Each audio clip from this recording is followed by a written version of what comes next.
বাবা ও আমার ক্লাসমেট, পাশের এলাকাতেই থাকে। আমার ফ্রেন্ড চলে যাচ্ছে। যাচ্ছ নাকি? জি আঙ্কেল, আসি। ওয়ালাইকুম আসসালাম। আবার এসো। এই শোনো, তোমার বাড়ি যেহেতু বেশি দূরে না, বাড়িনের গায়ে হলুদের অনুষ্ঠানের পুরো দায়িত্বটা তুমি নাও না।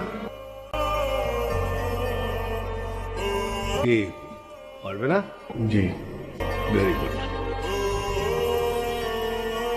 আমি নিজেও জানতাম না, বাড়িতে এসে বুঝতে পারি কেন আমাকে এত তাড়া দিয়ে আনা হয়েছে। আপনি এত রিয়াক্ট করছেন কেন? আমি কি আপনাকে কোনো কমিটমেন্ট করেছি?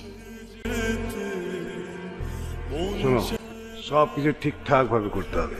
তোমার ক্লাসমেটের বিয়ে, কোনো কিছু কমতি রাখা যাবে না।